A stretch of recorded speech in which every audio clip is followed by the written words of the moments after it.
میرا خصوصی پیغام، کیونکہ لائیو سارے لوگ دیکھ بھی رہے ہوں گے، امت کے لیے خصوصیت کے ساتھ ہندوستان کے لیے ایک بہت ہی بڑا مسئلہ جو پیش آیا ہے ہمارے لیے. دیکھیں بہت سارے طوفانوں میں ہم گھرے ہوئے ہیں. آج سب کو پتہ ہے دین اسلام کے دشمن بناتے ہوئے پھر رہے ہیں. کبھی حضور کو نشانہ بنائیں عزت کا، کبھی اسلام، کبھی قرآن، کبھی خدا کی ذات. یہ سب چیزیں چلی رہی ہیں. ان سب چیزوں میں ایک اور شعبہ انہوں نے شروع کیا، وہ ہماری باحجاب عفت مآب خواتین اور ہماری بچیوں کو کافر بنانا اور ان کو بھگا کر لے جانا اور ان سے شادی رچانا اور پھر ان کے ساتھ بلاತ್ಕಾರ کرنا اور پھر ان کو بے یار و مددگار چھوڑ دینا. ابھی میں آج دیکھ رہا تھا ایک بڑے اخبار والے نے دعویٰ کیا ہے کہ پچھلے ایک سال میں 40,000 مسلمان لڑکیوں کو مرتد بنایا گیا. 40,000 کے قریب. میرے عزیزو، قوم کے غیور افراد، کیا تمہاری آنکھیں نہیں بھیگتی اس چیز پر؟ کیا تمہارے رونگٹے نہیں کھڑے ہوتے کہ ہماری بچیوں کا فیوچر اتنا خطرناک ہو گیا ہے؟ یہ ظالم کتے ہمیں الزام لگاتے تھے کہ لو جہاد کرتے ہیں، لو جہاد کرتے ہیں، اور اس کی آڑ میں اب یہ کھلے عام یہ کہنے لگ گئے کہ مسلمان لڑکیوں کو بھگا کر کے لاؤ تو تمہیں 2 لاکھ روپے دیے جائیں گے، فلاں فلاں. ان کی بہت ساری سنگٹنیں ہیں، تنظیمیں ہیں جو اپنے نوجوانوں کو آوارہ کتوں کی طرح چھوڑ رکھے ہیں، اور باضابطہ ان کو تربیت دی جا رہی ہے کہ کالجز میں جاؤ، ٹیوشن میں جاؤ اور سوشل میڈیا پہ دوست بنو، فرینڈشپ سے شروعات کرو، اور اس کے بعد دھیرے دھیرے ان بچیوں کو، ان مسلمان لڑکیوں کو ورغلاؤ. ہماری بچیاں جذباتی ہیں، لیکن میرے عزیزو ان کے مرتد ہونے میں یا ان کے بھاگ جانے میں کون سی وجوہات ہیں؟ سب سے بڑی وجہ ماں باپ کا انہیں آزاد رکھنا، والدین کی تربیت. کاش تم اللہ اس کے رسول کا خوف اپنی بچیوں میں اتنا ڈالو اور ان کو یہ کہہ کر کے رکھو کہ بیٹی تمہارا نکاح تو ہونا ہی ہے، ضروری نہیں ہے کہ میں اپنی پسند سے کروں، تمہیں جو پسند آئے، جو باشرع ہو یا جو بھی اللہ اس کے رسول کا خوف رکھتا ہو، جو تمہیں مسلمان پسند آئے، ہم خوشی خوشی وہاں نکاح کر کے دیں گے. لیکن تربیت کا فقدان میں دیکھ رہا ہوں کچھ جگہ کچھ ماں باپ یا تو بے جا سختی پر رکھیں اپنی بیٹیوں کو، یا تو بہت ہی زیادہ آزاد کر کے رکھے ہیں. یہ مخلوط تعلیم جو کمبائنڈ ایجوکیشن ہے، آج مکس کو ایجوکیشن اس کو آج یہ کہا جا رہا ہے، لڑکوں کا لڑکیوں کا کالجز میں گپیں لگانا، دوستیاں کرنا، اور اس کو بالکل نارمل بتا دیا گیا ہے، بالکل نارمل ہے. تمہیں پتہ نہیں میرے آقا صلی اللہ علیہ وسلم نے فرمایا کہ النظرۃ سہم من سہام شیطان، یہ نظر جو ہے شیطان کی تیروں میں سے ایک تیر ہے. لوگ نوجوان یہ کہتے ہیں بس دوستی کرتے ہیں ہم، دوستی کچھ ہوتی نہیں ہے، ساری غلاظت ہے. نام کے لیے دوستی ہے، یعنی ایک جوان لڑکا اور ایک جوان لڑکی تنہائی میں کہیں گپیں لگا رہے ہیں اور اس کو کہتے ہیں ہم تو صرف فرینڈ ہیں. یہ کیا چیز ہے؟ نعوذ باللہ. اس نظام کو یورپ نے ایسا پھیلا رکھا ہے کہ آج ہمارے ہاں کی بھی بلا ہے.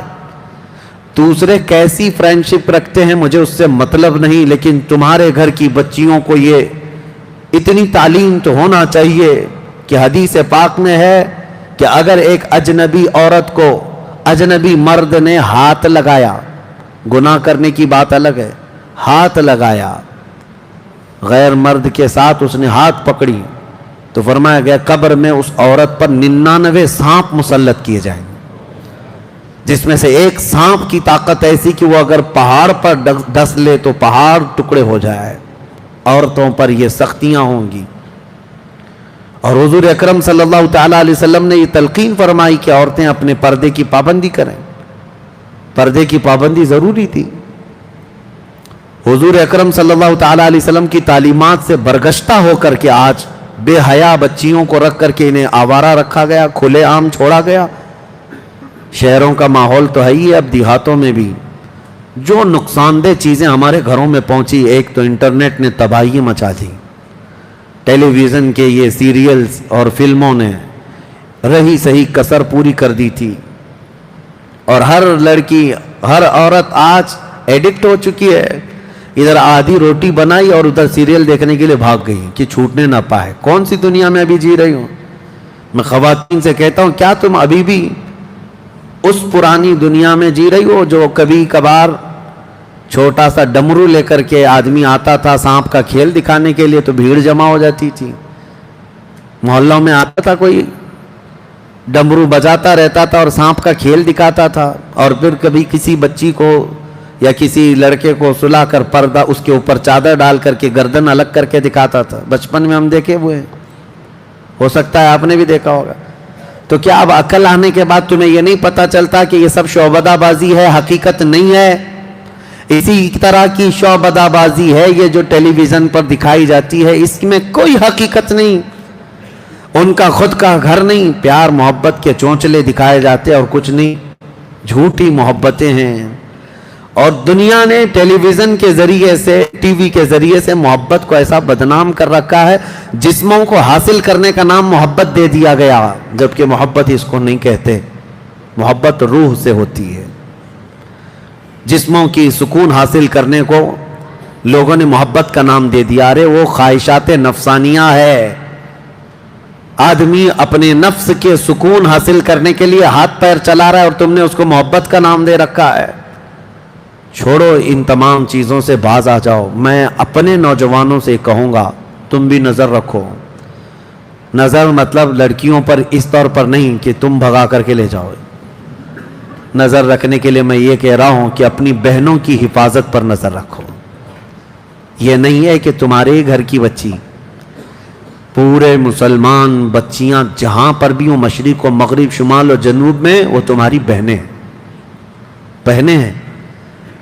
سندھ کے علاقے میں چند عورتوں کو کچھ گنڈوں نے گرفتار کیا تھا تو محمد بن قاسم 19 سال کی عمر میں عرب سے 10,000 کا لشکر لے کر کے ہندوستان آ گئے تھے اپنی بہنوں کی عزت بچانے کے لیے. آج یہ فکر ہونی چاہیے آپ کے اندر. تمہارے اندر بہت تیزی سے یہ سب معاملات پھیل جائیں. کیا آپ نے دیکھا ہے کہ کہیں پر اگر کسی غیر مسلم لڑکی کے ساتھ اگر ہمارا کوئی لڑکا پھنس گیا ہے یا پھنسایا ہے یا جیسا بھی ہوا ہے, لیکن شادی کی بات آتی ہے تو جتنے سنگی ہیں سنگٹن والے سب آ کر کے واویلا مچاتے ہیں, لو جہاد کر رہا ہے, لو جہاد کر رہا ہے. ایک ہندو لڑکی کو بھگا کر کے لے گیا اور مسلمان بنا رہا ہے, اور یہ لو جہاد ہے, لو جہاد ہے. بالکل لو جہاد ہے, لیکن جہاد میں لو ہے, محبت ہے. لیکن اس چھوری محبت کے لیے جہاد نہیں ہوتا. جہاد اللہ کی محبت میں ہوتا ہے اور رسول کی محبت میں ہے. انہوں نے تو جہاد اتنے بنا رکھے ہیں, بہت جہاد ہے. ہاں UPSC جہاد بھی آ گیا ہے, بہت سارے, اور IAS جہاد بھی آ گیا ہے. اور اگر اور تھوڑے سے نیتا جیت جائیں تو نیتا جہاد بھی ہو جائے گا. زیادہ مسلمان جیتنے لگ جائیں تو وہ, اور ٹیچرز بہت سارے سیلیکٹ ہو کر کے آ گئے گورنمنٹ میں تو ٹیچرز جہاد بھی ہو گیا.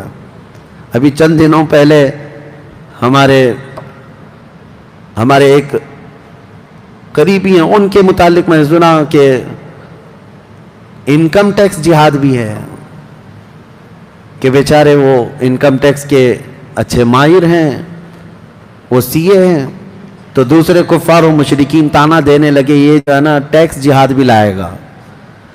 میں کہتا ہوں ان ظالموں کو جہاد اتنا یاد ہو گیا ہے کہ حقیقت میں جہاد ہو جائے گا, ان کو ایسا لگتا ہے. لیکن میں آپ سب کو یہ گزارش کرنا چاہوں گا کہ اپنی بچیوں کی حفاظت پر توجہ دیں. آج امت کا ایک بڑا مسئلہ ہے, دل دکھتا ہے, دل روتا ہے. کئی ایسے گھر ہیں جہاں سے بچیاں بھاگ کر چلی گئیں تو یہ جھوٹی محبت کے نام پر جب گئیں اس وقت 1000 سمجھا جائے, جن کے پلے نہیں پڑتا ان لڑکیوں کے, یہ ماں باپ کو بھی ٹھوکر مارتی ہیں, اپنے گھر والوں کو بھی ٹھکرا دیتی ہیں, اور ایک ایسے نوجوان کے پیچھے بھاگتی ہیں جس کو سال بھر پہلے سے جاننے لگی. 18-20 سال سے جس باپ نے خون پسینے کی کمائی سے پالا ہے اس کو ٹھوکر مار کر کے جاتی ہیں. اور ان کا انجام بھی میں نے دیکھا ہے, ایک دو نہیں, وہ بہت ساری لڑکیوں کی ایک لسٹ ہے. ان درندوں کے پیچھے بھاگ کر گئی تھی اور اس کے بعد ہوا کیا, جہیز کے نام پر جلایا گیا، مارا گیا، گلا گھونٹ کر کے پھینک دیا گیا، یا پھر اس کو ایسے ہی بے یارو مددگار چھوڑ دیا گیا. ہوا کیا؟ اب لڑکی کی حالت ایسی ہے کہ اپنی قوم میں بھی واپس نہیں آ سکتی، اور اس قوم نے اپنانے سے ویسے ہی انکار کر رکھا تھا.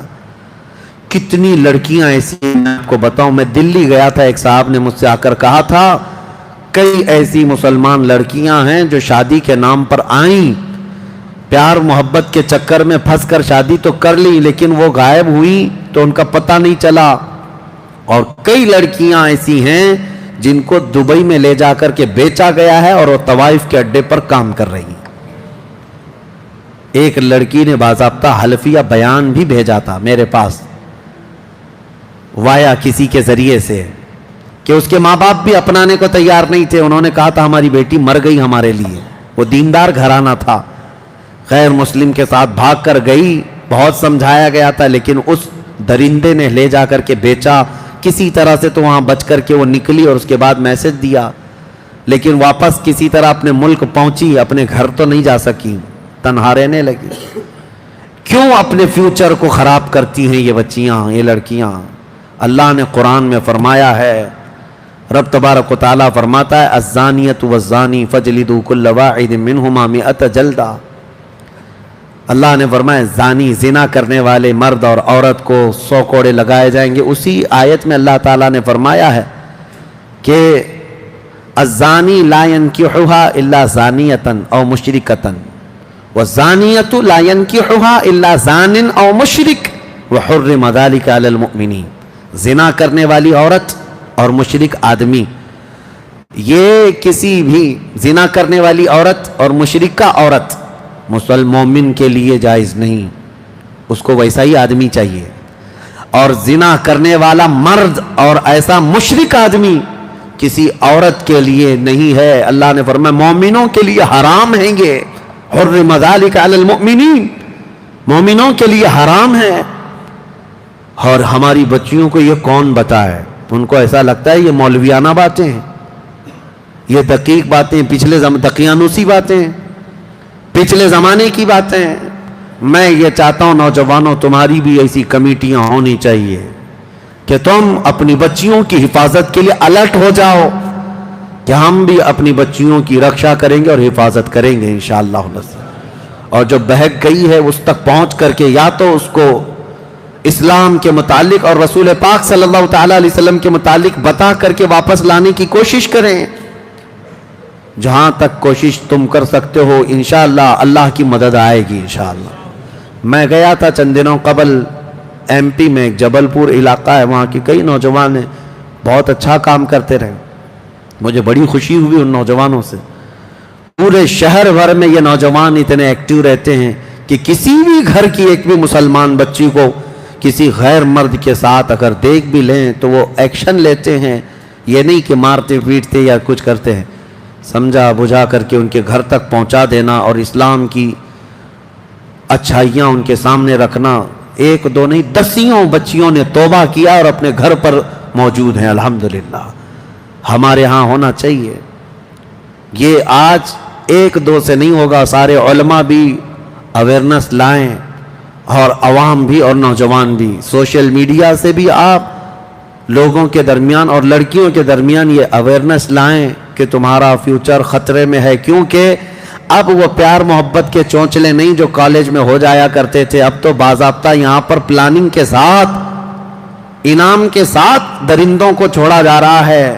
کتنی سنگٹنیں ایسی ہیں جو خفیہ طور پر میٹنگ کر کے ٹریننگ دے رہی ہیں نوجوانوں کو سٹیپ بائی سٹیپ کہ ایک مسلمان لڑکی کو لانے کے لیے تمہیں پہلے کیا کرنا چاہیے، کس طرح سے دوستی کرنا چاہیے، کالجز میں داخلہ لو، ٹیوشن میں جاؤ، سوشل میڈیا پہ ریکویسٹ بھیجو فرینڈ کی، اس کے بعد پھر ان سے چیٹنگ اس طرح سے کرو، پھر ان کو اپنی مجبوری بتاؤ اور پھر دل کھول کر کے رکھو، محبت میں دیوانی ہو جائیں، اس کے بعد لے آ جاؤ. سال بھر کا پروسیس ہوگا اور اس پر ان کو سال بھر ایک لڑکی کے ساتھ نہیں لگایا جا رہا ہے، ایک مرد 10 لڑکیوں کے ساتھ لگایا جائے اور وہ یہی سب حرکتیں کرتا رہے گا اور اپنے گرو گھنٹالوں سے پیسہ بھی لیتا رہے گا. اور جب ایک دو لڑکیاں اس کے جال میں پھنس جائیں ان کو لے جائے گا اللہ کی پناہ ان کی عزت لوٹ کر کے ان کو کسی بھی طرح سے آوارہ چھوڑ دیا جائے گا۔ آپ اس قوم سے ایکسپیکٹیشن رکھتے ہیں جن کے ہاں بھید بھاؤ اتنا ہے، چھوت چھات اتنا ہے، اپنے ہی دھرم کے دوسرے برادری کا وہ تو نکاح شادی نہیں کرتے؟ کیا یہ بات نہیں ہے؟ ایک ہی دھرم کے ہیں لیکن برادری الگ ہے۔ مجھے بتاؤ کوئی برہمن لڑکا کسی دلت لڑکی سے شادی کر کے دکھائے، پوری کمیونٹی والے اس کو نکال دیتے ہیں، بھگا دیتے ہیں۔ ارے راجستھان وغیرہ میں تو جلا کر مار دیتے ہیں شادی ایسی اگر دوسری برادری میں کر لیا تو۔ ہمارا ایک ٹیکسی ڈرائیور ہے، بھاگا پھر رہا ہوا تھا، وہ بتا رہا تھا ہم سے کہ ہم نے جو ہے دوسری برادری میں شادی کر لی ہے اور اب ہمارا گاؤں جانا محال ہے، امپاسبل ہے، ناممکن ہے، مجھے بھی ماریں گے اور میری بیوی کو بھی ماریں گے۔ اجمیر میں رہ رہا ہے۔ یہ تمام میں اس قوم کی بات بتا رہا ہوں جو دوسری برادری کی لڑکی کو پسند نہیں کرتے، چاہے وہ ایک ہی دھرم کے ہوں، چاہے جائے کہ وہ مسلمان بچی کو پسند کریں گے، کبھی وہ مسلمان لڑکے کو اپنائیں گے۔ ان لڑکیوں کو کیا ہو گیا جو اس طرح سے بھاگ رہی ہیں یا جا رہی ہیں؟ اللہ کی پناہ ڈرو اے میری بچیوں، تمہاری پرورش تو اسلام پر تمہارے ماں باپ نے کی ہے کہ کل قیامت کے دن یہ سیدہ کائنات فاطمہ الزہرا کی جماعت میں جنت میں جائے گی۔ تیرا نام تو کنیز فاطمہ رکھا گیا ہے، تجھے رسول اللہ کی بیٹی کے ساتھ اٹھایا جانا ہے قیامت کے دن۔ کہاں ان غلیظ لوگوں کے چکر میں تم دین بھی بیچ رہی ہو، ماں باپ کو بھی ٹھوکر مار رہی ہو، قوم کو بھی بدنام کر رہی ہو، اپنے مذہب کو بھی اس طرح کلنک لگا کر کے جا رہے۔ ایک لڑکی کو میں یہ کہتا ہوں تمہارے کندھوں پر عزت کئی لوگوں کی ہے، یہ مت سمجھنا کہ خالی تمہارا دل ہے جسے چاہے تم چلی جائے، نہیں، تمہارے کندھوں پر تمہارے ماں باپ کی بھی عزت ہے، تمہارے بھائیوں کی عزت ہے، تمہارے خاندان کی عزت ہے، تیرے دین کی عزت ہے، تیرے محلے کی عزت ہے۔ جب تو بھاگ کر چلی جائے نہ جانے کتنوں کی عزت کا قتل کر کے جاتی ہے۔ مجھے پتا ہے آندھرا پردیش میں امراوتی ایک علاقہ ہے، وہاں سے ایک حافظ صاحب ہمارے پاس آئے تھے، ان کے گھر کی لڑکی غیر مسلم کے ساتھ ایک مندر میں جا کر شادی رچائی۔ بھائی حافظ قرآن ہے، باپ مسجد کا متولی ہے۔ ایسا ہوا کہ چند دنوں کے بعد باپ کوما میں چلا گیا، کبھی مسجد آ ہی نہیں سکا، صدمے میں مبتلا ہوا۔ اور بھائی جو حافظ قرآن تھا وہ اپنے علاقے میں نہیں دور دراز دوڑتا رہتا ہے اور کہتا ہے کہ میں کسی بھی مسجد میں امامت نہیں کر پاتا، لوگ مجھے دیکھتے ہیں تو کہتے ہیں اس کی بہن ہے وہاں گئی ہے۔ میں نے تو گناہ نہیں کیا، میں نے تو غلطی نہیں کی۔ مجھے اس وقت رونا آ گیا تھا کہ ایک لڑکی کا اٹھایا ہوا قدم کتنوں کی زندگی کو داغدار کر دیتا ہے۔ ان کا کیا قصور ہے اس ماں باپ کا جو سر اٹھا کر جی نہیں سکتے لوگوں کے سامنے، چار لوگوں میں بیٹھنے کے قابل بھی نہیں رکھتی اگر ایسا کوئی ایسی حرکت کرتی ہے لڑکی۔ لیکن وہ خوش نصیب لڑکیاں ہیں جنہوں نے عزت کی پہرے داری کی اپنے گھر میں۔ تو دیکھنا ذرا جس دن تمہاری ڈولی سج کر کے جاتی ہے شادی کے دن، تیرا باپ ہنسی میں بھی روتا ہے اور غم میں بھی روتا ہے، خوشی میں بھی رو رہا ہوتا ہے، سینہ چوڑا ہو جاتا ہے، بیٹی کو رخصت کر رہا ہوتا ہے کہ میں نے عزت کے ساتھ اپنے گھر سے اپنی بیٹی کو رخصت کیا ہے۔ میرے عزیزو، اس باپ کی عزتیں اتنی بڑھ جاتی ہیں کہ وہ چاند کو دیکھ کر ہنسنے لگ جائے جس کی بیٹی عزت کے ساتھ گھر سے گئی ہے، اور زندگی بھر وہ تجھے بیٹا بیٹا بیٹی بیٹی کرتا ہی رہ جاتا ہے، کیا کیا ناز نہیں اٹھاتا۔ جانے کے بعد بھی ہو گئی ہے تو دوسرے شوہر کی، لیکن باوجود اس کے خیر خیریت پوچھتا ہی رہتا ہے، اور اگر بچے کے ولادت کے دن آ گئے باپ دوڑ کر کے جا کر لاتا ہے، پہلے بچے کی ولادت میرے گھر میں ہو جائے۔ حالانکہ یہ ماں باپ کی ذمہ داری نہیں، اب شوہر کی ذمہ داری ہے، جتنے بچے ہوں گے سب شوہر دیکھے گا۔ لیکن ماں اور باپ اس وقت اتنے اتاولے ہوتے ہیں، بیٹی کو 3 مہینہ پہلے لے آئے اور گھی روٹی کھلائیں اس کو، اچھی غذائیں کھلائیں اس کو، کتنی دیکھ بھال، کتنے ناز اٹھاتا ہے باپ، کتنے ناز اٹھاتا ہے اپنی بیٹی کے۔